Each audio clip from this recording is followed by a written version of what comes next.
ቀኑን ሙሉ ማለት ይቻላል የእውነት አለቅስ ነበርና ዳግመ ትንሣኤ እንደነገ ሊሆን ቅዳሜ ቀን ተደወለልኝ። ቶሎ ድረሽ ምናምን ተብሎ ምን ል ነበር ለራሴ አምላኬ በቃ ማለት የአባቴን ስቃይ እያረዘምኩ ነው ወይ ለሚቀሩ ሰዎች ደስታ እያልኩል ነበር። ያን ቀን የእሱ ስፔሻል ቀን ነበር ማለት ለእኔ በቃ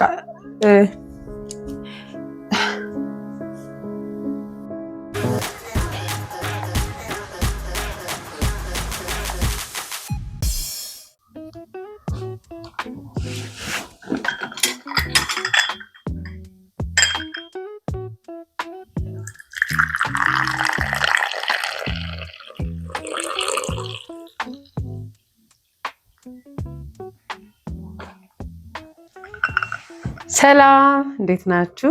እኔ በጣም ደህና ነኝ። ዛሬ ደግሞ ያው ከትኩስ ቡናዬ ጋር መጥቻለሁ። የበዓል ዋዜማ እንደመሆኑ ምክንያቱም ለበዓል 2 ቀን ብቻ ቀርቶታል። ዛሬ የማወራችሁ ስለ በዓል ነው። እንኳን አደረሳችሁ። በአገር ቤትም ከሀገር ውጭም ላላችሁ መልካም የፋሲካ በዓል ይሁንላችሁ። መልካም በዓል። እንደገና ደግሞ ሀሳባችሁ ተሳክቶ ውጥናችሁ ሰምሮ በስደት ያላችሁ ሀገራችሁ ገብታችሁ ልክ እንደዚህ በዓልን ለማክበር ያብቃችሁ ስል ምኞቴን እገልጻለሁ። ዛሬ ግን ታዲያ ከዛሬ 7 ዓመት በፊት ማለትም የመጨረሻ ፋሲካ በዓሌን ያደረኩት የዛሬ 7 ዓመት 2010 ነው። እኔ ወደ ኢትዮጵያ የመጣሁት ግንቦት 16 2010 ስለሆነ የኔ የመጨረሻ በዓል ነበር። ብዙዎቻችሁ ይሄኛው በዓል የመጨረሻው በሆነ ወደ ሀገሬ በገባው ብላችሁ የምትመኙ እግዚአብሔር አምላክ ሐሳባችሁን ሞልቶ የመጨረሻው በዓል አድርጎ ለምትመጡ መምጣት ይሁንላችሁ። ለምትሰሩም ደግሞ የወጠናችሁ ተሳክቶ ከመላው ቤተሰቦቻችሁ ጋር በሰላም ተገናኙ ስል መልካም ምኞቴን በዚህ ፋሲካ ምክንያት በማድረግ እገልጻለሁ። ግን ያው ቡናዬን ልጠጣና ወደ ሐሳቤ እመጣለሁ። ያው ከ30 በኋላ ቡና በስኳር አይጠጣም።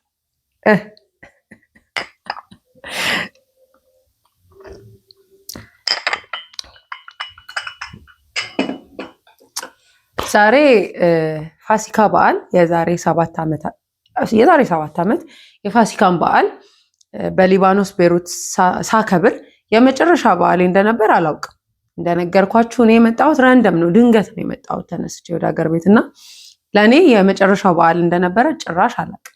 ግን ታዲያ ከአባቴ ጋር ለ4 ዓመት ወይም እዛ በነበርኩበት 4ቱንም ዓመት ከአባቴ ጋር አወራ አልነበረም እና ለእናቴ ግን ደውዬ እንኳን አደረሳችሁ መልካም በዓል ብዬ ያው እንደምታውቁት ስደተኞች ደግም የዋም ነን እና ተቀያይመንም የሚገባቸውን ወይ ደግሞ ለበዓል ያስፈልጋቸዋል የምንለውን ነገር ከመላክ አንቦዝንም። ይሄ በጣም ግልጽ ነው። የእውነት ከአባቴ ጋር አላወራም፣ ግን ይሄን አርጉ ብዬ ከእናቴ ጋር አወራ ነበርና በዓል እንዴት ነበረ ብዬ ደወልኩ። ቀን 7 ሰዓት ምናምን አካባቢ ነው። እኔ ራናዌ ነኝ፣ ጠፍቼ የምሰራ ኢሌጋል የሆንኩኝ የመኖሪያ ፍቃድ የሌለኝ ሀበሻ ነኝ። የምንኖርበት ቤት 9 አንዳንዴም ደግሞ 11 ሰዎች ሆነን ነው የምንኖረው። ታዲያ በዓልን ሁላችንም እንሰበሰባለን። ኮንትራት ቤትም ያሉት ሀበሾች እኛ ጋር ነው የሚሰበሰቡና ትልቅ ድግስ ነው። በዓል በደንብ ነው የሚከበረው። ፋሲካ፣ ገና እና አዲስ ዓመት በደንብ የምናከብራቸው በዓላቶች ናቸው። ጥምቀት እና ደግሞ መስቀል አውትዶር ወይም ደግሞ ከቤት ውጭ ሰለብሬት የምናደርጋቸው በዓላቶች ናቸው። እኔ ሊባኖስ ቤሩትን እንደ ሀገሬ ነው የምወዳት እና ያን ዕለት ግን ለእናቴ ደውዬ እንኳን አደረሳችሁ ስል ከእናቴ እጅ አባቴ ተቀብለው ሄላው ሲል ድምፁን ስሰማ ደንግጫለሁ። በዛ ላይ ተናድጃለሁ። ሁለተኛ በፍጹም ይቅር አልለውም የምለው ሰው ነው ብዬ ስላሰብኩኝ ልክ ድምፁን ስሰማ ዘጋው። ከዛ በኋላ ግን በጣም ነበር የተረባበሽኩኝ። ልብሴን ለባብሼ፣ ምክንያቱም ከኢትዮጵያ ልብስ ብዙ ጊዜ አበሻ እናስልካለን ምናምን ታውቃላችሁ። ያው እንግዲህ ሁላችንም የዩኒፎርማችንን ወይም ደግሞ የስራ ልብሶቻችንን አውልቀን እንደዚህ ሽር ብትን የምንለው በዓል ሲመጣ ነው እና መዘጋጀት አልቻልኩም። በቃ መልበስም ምናምን ማለትም አልቻልኩም። በጣም ከባድ አስቀያሚ የሆነ አይነት ድብርት ውስጥ ገባሁኝ። ከዛ ግን ከአንድ 30 ወይ 40 ደቂቃ በኋላ እንደገና ከኢትዮጵያ ካርድ ሞልተው ደወሉልኝ እና አነሳውን። ሳነሳ አባቴ ነበረ። ምናልባትም ስትመጪ በአካል ላታገኝኝ ትችላለሽ፣ ምናልባትም ልሞት እችላለሁ፣ ምናልባትም ላልኖር እችላለሁ። ለምን ይቅርታ ማድረግ ከበደሽ? ለምን? ምንም ማለት ያጠፋሁት ምናልባት ብቻ ሳይሆን ከባድ እንደሆነ በጊዜው በደንብ ያውቅ በቃ በጣም እና ግን አንድ ነገር እፈልጋለሁ ይቅር እንድትይኝ አለኝ ማለት ነው። ታምናላችሁ? ይቅርታ ማድረግ ከበደኝ። ኢጎ አለ። እንደገና ደግሞ አባቴ ስላረገኝ ነገር በጣም በቅርብ ላሉ ሰዎች አውርቻ ቃለውና አንዳንዴ እኛ ይቅር ብለን ራሱ በእኛ ዙሪያ ያሉ ሰዎች ይቅር የማይሉት ጉዳይ ይገጥመናል።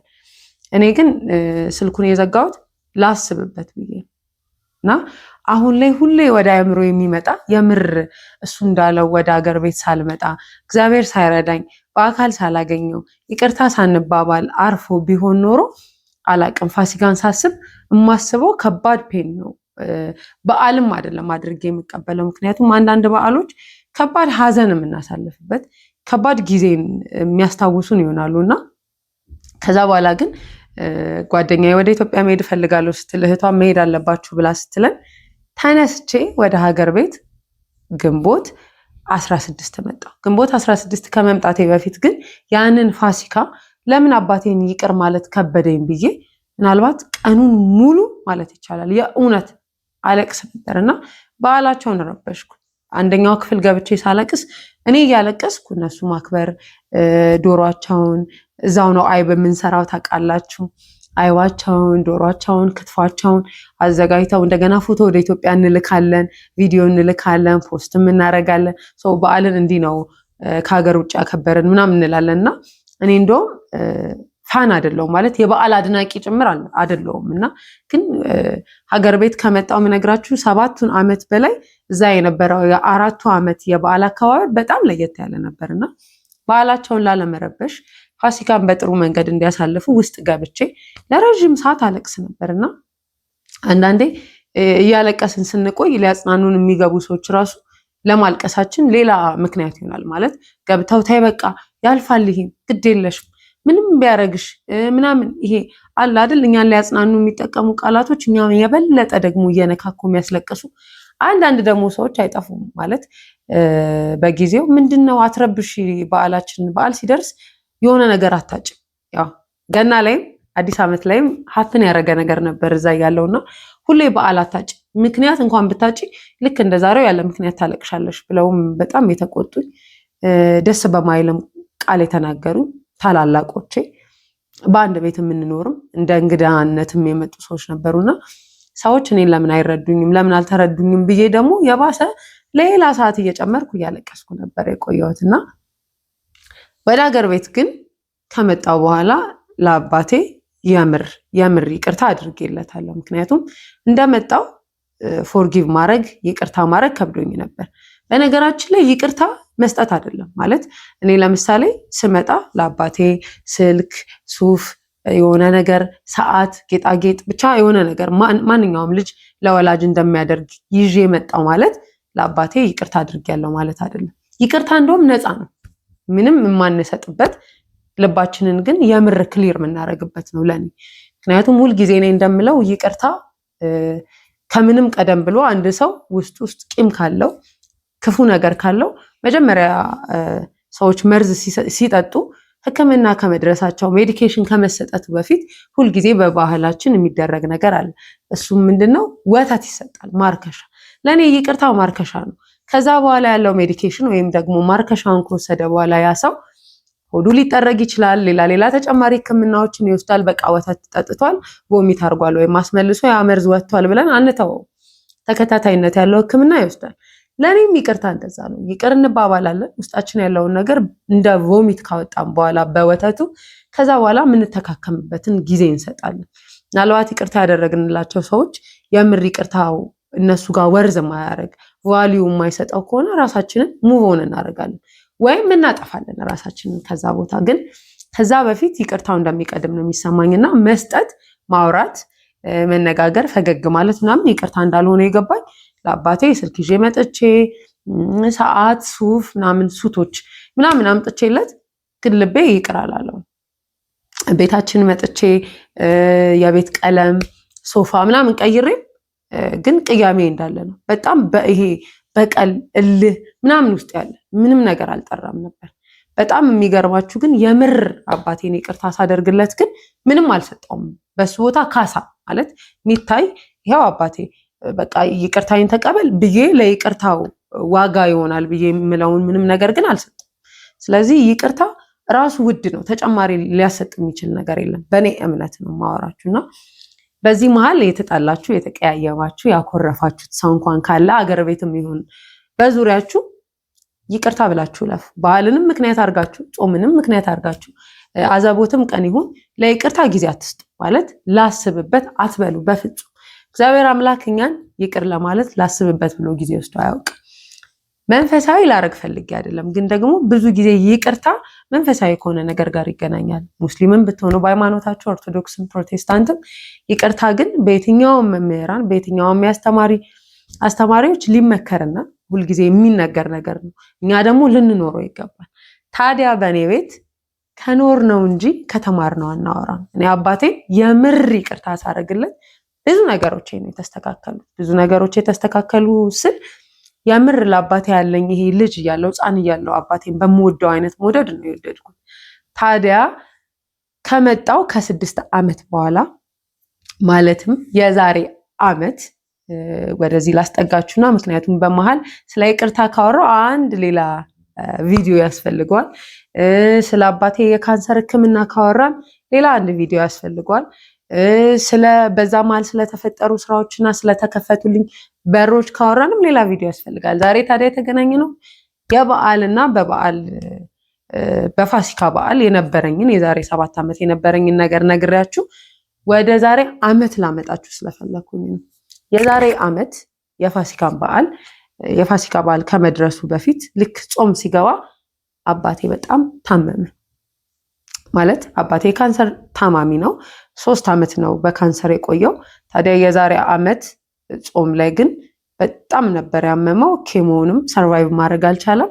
ወደ ሆስፒታል ይዘነው ስንሄድ ጅማ ሪፈራል ሆስፒታል ኦንኮሎጂ ነው ክትትል ያደረገ የነበረው። የጳውሎስን ጨርሶ የጨረር ሕክምና ወይም ራዲዬሽን የሚወሰደው እዚሁ ጅማ ነው እና አባቴ በጣም ደከመብን። ወደ ሆስፒታል ይዘነው ሄድን። የሚገርማችሁ ሆስፒታል ይዘነው ልንሄድ ስንል አልሄድም ብሎ ነበር። በቃ ከዚህ በላይ እንደማልኖር አውቃለሁ። ስለዚህ ለምንድን ነው ማደክምሽ? ገንዘብሽንም ጊዜሽንም ሉዝ አታርጊ ልጄ፣ በቃ እኔ አልሄድም አለኝና አንድ ነገር ነበር ያልኩት። ማለት አንተ ትችላለህ። ትላንት ብዙ ህመም፣ ብዙ ከባድ ጊዜ አልፈ አሁን መጨረሻ ማገገም በምትችል ሰዓት፣ ምክንያቱም ለእኔ ከ3 ዓመት ልክ 3 ዓመት ህክምናው ላይ ያለ ተነግሮኛል ከካንሰር እንደማይድንና ስቴጅ 4 ቢ ይባላላቸው። ጳውሎስ እያለው ስቴጅ 4 ቢ ነው። አቅም ካላችሁ አሳክሙ፣ ካልሆነም ግን ምንም ማድረግ አንችልም። የትም ቢሄድ መዳን አይችልም። የመጨረሻው ስቴጅ ላይ ነው ያለው። ከእንደዚህ አይነት ስቴጅ ላይ ያሉ ሰዎች ከ3 እስከ 5 ሰዎች ሰርቫይቭ አድርገው ከ3 ዓመት እስከ 5 ዓመት ይኖራሉ ሲሉ የኔ አባት ከ3 ዓመት እስከ 5 ዓመት ከሚኖሩት ውስጥ እንደሆነ እኔ በጣም እርግጠኛ ነበርኩ። ምክንያቱም እግዚአብሔር እንደሚረዳኝና የካሳ ጊዜ እንደሚሰጠኝ። ሰዎችን በተለያየ መንገድ ስለምናጣ ሳልመጣ ይሞት ነበር እግዚአብሔር ባይፈቅድ። አክሲደንታል ደግሞ በመኪና አደጋም በተለያየም አደጋ ሰዎች ወጥተው አይመለሱም። ስለዚህ ካንሰር ሆኖ ግን የጊዜ ገደብ ከተሰጠ መኖር እንደሚችል ነበር የተሰማኝና እኔ የምችለውን ነገር ከማድረግ እንዳላቆም ለራሴ የምነግረው እሱ ነው። መዳን ስለማይችል በቃ ጊቭ አፕ አድርጊ ምህረት ብዬ አልነግራትም። የምችለውን ሁሉ ማድረግ እፈልግ ነበር። ይሄ ደግሞ የይቅርታ ውጤት ነው፣ የመቻል ውጤት አይደለም። የገንዘብ የሀብታም መሆንም አይደለም። እና ጾም ውስጥ ሆስፒታል ገባ እና ዶክተሮች ምህረት ይህን ነገር ሚስጥር አድርገሽ ይዘሻል፣ እናቴ አታውቅም፣ ዘመድ አያውቅም፣ ጓደኛ አያውቅም፣ እስቲ እግዚአብሔር ያሳያችሁ ማለት ለጓደኛ አባቴ እኮ አይድንም፣ እንደማይድን አውቃለሁ፣ ያው በቃ እንደው መታከም ስላለበት ነው እንጂ ይሞታል ብሎ መናገር ምን ያህል ከባድ እንደሆነ አስቡ። ለእናቴ ደግሞ ከዛ በላይ በጣም ከባድ። ምክንያቱም እናቴ በጣም ጠንካራ ሴት አይደለችም፣ እነዚህ ነገሮች የምትቋቋም ሴት አይደለችም ብዬ ስለማስብ እኔ ቦታ ቀይሬ ከእናቴ እንደ እናት አድርጌ ሚስጥር አድርጌ ብቻዬን ነው ማስታመመው፣ ብቻዬን ነው ማሳከመው። እንደገና ደግሞ ብቻዬን ነው የሚስጥር ያስኩትና የዛሬ ዓመት አካባቢ አንድ ዶክተር ያው በጣም ፎሎ አፕ አባቴ ስለሚያደርግ ዶክተሮቹ የምር ያቆኛልና ጠርተው ቢሮ አስገብተው ከዚህ በኋላ ሁሉም ሰው ማወቅ አለበት፣ በቃ አሁን የመጨረሻ ነው ብለዋል። እና ለእናቴም ለአባቴም መነገር እንደሚችል ሲነግሩኝ ለእናቴ ብቻ እንዲነግሯት አደረግኩና እናቴ ሰማች። በቃ ባለቤትሽን ወስደሽ ቤት ተንከባከቡት፣ ልጃችሁ የሁሉ ጊዜ ደብቃ ነው እንጂ እንደምትሉት ተስፋ ያለው አይደለም። ምንድነው በበዓል አረብሻችሁ መዳን አይችልም እና ቤት ወስዳችሁ ተንከባከቡት ብለዋሉ። በዛ ቀን ያን የሆኑ ለእናቴ እንደተነገራት አባቴን በማግስቱ ወደ ቤት ይዘን ስንሄድ ወደ አይምሮ ይመጣ የነበረው ምን እንደነበር ታውቃላችሁ? አባቴ ፋሲካ ቀን ባላረፈ። ሰው በዚህ ልክ በራሱ አይጠነክርም ማለት እግዚአብሔር ካረዳው ቀን አስተካክል ነበር። ስራ ስሰራ ያገኘሁትን ገንዘብ ባንክ አልወስድም ነበር።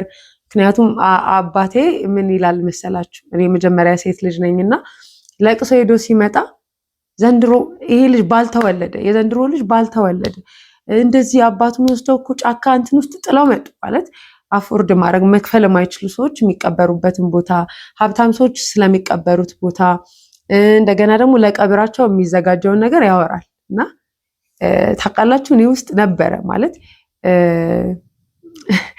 ዮሴፍን አባቱ ያዕቆብ እንዲህ ብሎት ነበር። በቃ አሁን ልሞት ስለሆነ ባለቤቴ ወደ ተቀበረችበት፣ አባቴ ይስሐቅ አብርሃም ወደ ተቀበረበት ወደዛ ሸኘኝ ብሎ ነበርና መቃብር ቦታ ወይም ደግሞ የሰዎች የቀብር ስነስርዓት ለእኔ ቫሊዩ በጣም አለ በደንብ እና ለዛ ነገር ብር እንዳይጎለኝ ብር አጠራቅማለሁ። እንደገና ደግሞ የመቃብር ቤቶች ወይ ደግሞ ሀብታም ሰዎች እኔና አባቴ በማንችለው አቅም ላይ ያሉ ሰዎች ወይ ደግሞ አባቴ ሀብታም ብሎ የሚላቸው ሰዎች የሚቀበሩበት ቤት ስንት እንደሆነ ጠይቃለሁ። በቃ ያለማጋነን ሳጥን ብቻ ነው ያልጠየኩት እና ለእናቴ ያልነግራትም በሻርፕ ነው የሚይዘው። ማገኘውን ገንዘብ በሻርፕ ይዛለሁ። ባንክ አላስገባም እንደነገርኳችሁ። ምክንያቱም ድንገት ሌሊት ቢሞት ሌሊት ብር አምጪ ብባል ላላገኝ እችላለሁ ብዬ ስለማስብ እና በዛ ልክ ነበር እዘጋጅ የነበረው እና እግዚአብሔር የፈቀደው ነገር እንደሚሆንም እግዚአብሔር የፈቀደው ነገር ሲሆን ደግሞ ለእግዚአብሔር እንደምተውም አውቃለሁ እና ታዲያ ፋሲካ ሊሆን አንድ ቀን ምናምን ሲቀረው አባቴ በጣም ደከም ማለት በጣም ደከም። ለራሴ ወይኔ አምላኬ ቤተሰብ ዘመድ ጎረቤት ሁሉም እኛ ጋር ናቸው እና አንዳንድ ለቅሶ ላይ ምናልባት አስተውላችሁ ከሆነ እንዲህ ሲባል እንሰማለን። ውይ እንደው ምን አይነት አጉል ቀን ነው የሞተው፣ በዚህ በዓል ዶሮአችንን ጥለን ጾማችንን ሳንፈታ በጣም ሲባል ሰማለሁ። የጾም ነው፣ ፋሲካ ደግሞ ትልቅ በዓል ነው እና ጌታ ሆይ እንደገና ደግሞ ትዝታ አለኝ እዛ ያለው ብሞትና በአካል ባንገናኝስ ብሎኛ ቃልና ፋሲካ ለት ቢሞት ለእኔ ደስ የማይል ሚሞሪም እንደሚኖረኝ ለምንኖረው ደስ የሚል ነገር እንደማይኖር አስብ ነበርና እጸልይ ነበር። እለት ዕለት እንዴት ነው አሁንስ እያልኩ ሁሉም ቤተዘመድ መጥቶ እኛ ቤት ነበረ የዛሬ ዓመት ፋሲካን ያከበረው ከአባታችን ጋር እና ያለት አባቴ አደረ። በማግስቱ በቃ ጭንቀቴ ነው የቆሙ እና ልክ ዳግመ ትንሣኤ ማለትም ዳግመ ትንሣኤ እንደነገ ሊሆን ቅዳሜ ቀን ተደወለልኝ ቶሎ ድረሽ ምናምን ተብሎ እና ሱቅ ነበርኩኝ እየሮጥኩኝ ታክሲ ይዤ መጣሁ። ልክ ከታክሲ ስወርድ የአክስቴ ልጅ ጥቁር ሻርፕ ይዛለች እየሮጠች ነው። በቃ አባቴ እንዳረፈ ገባኝ እና አይሆንም ነው ያልኳት። ተገኝ ሞት ሆኖ አይደል ስላት አይ ምናምን አለች ደንግጣ። ግን ለእሷ በቃ አርፏል ተብሎ ድንኳን ሊተከል ምናምን ነው እና በጣም የቆጨኝ የመጨረሻ ከመሞቱ በፊት ማለት የሚፈልገው ነገር ቢኖር ወይ ደግሞ እኔ ማለት የምፈልገው ነገር ኖሮ አባቴ እጅ ላይ ሳልሆን ገንዘብ ስለሚያስፈልገን እና ያን ገንዘብ የግድ እኔ ማምጣት ስለነበረብኝ ያንን ገንዘብ ፍለጋ ወጥቼ አባቴ ያረፈን የመሰለኝና እግዚአብሔርን ለምን አልኩ። በቃ ለምን ማለት መጨረሻው ደቂቃ ላይ መኖር ካለባቸው ሰዎች አንዷ እኔ ነኝ ነበር ያልኩና አልቃሻ ሴት መሆን ደስ አይልም። ግን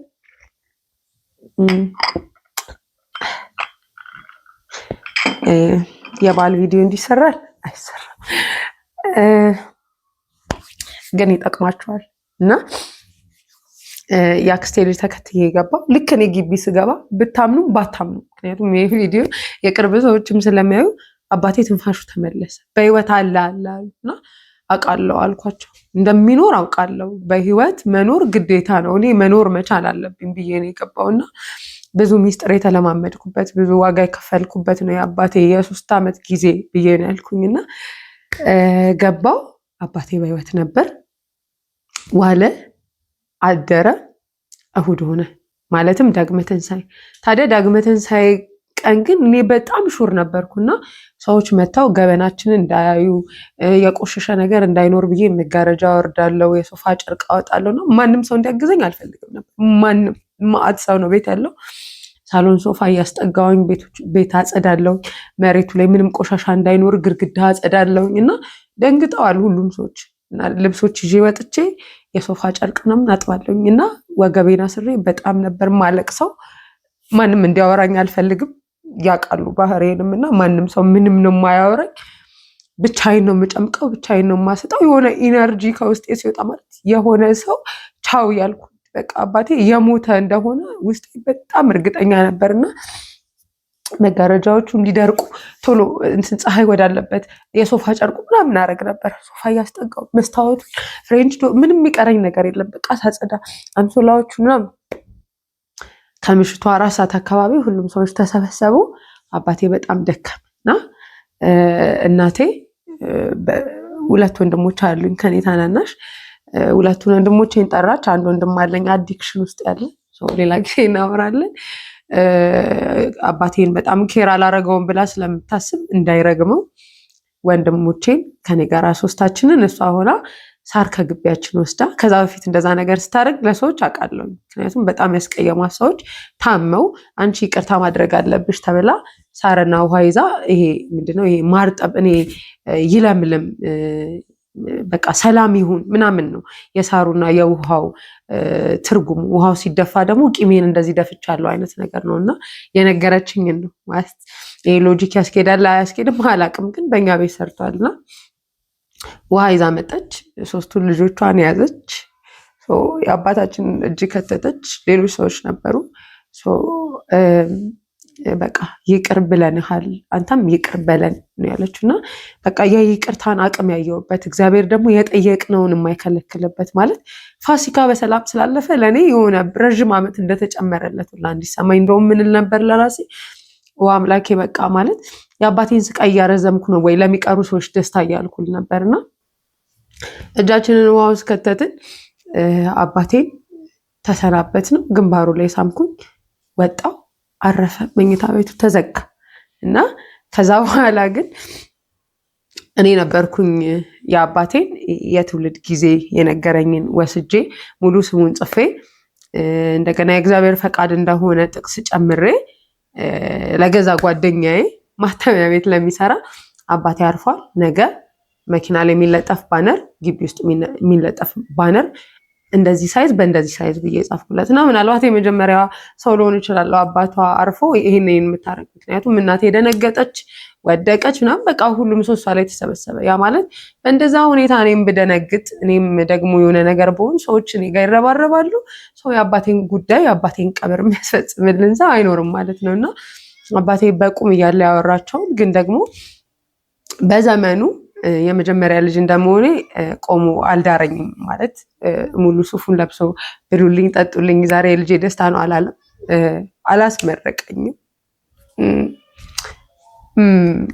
ታናናሾቼንም እንደዛ ነው። ያን ቀን የእሱ ስፔሻል ቀን ነበር ማለት ለእኔ በቃ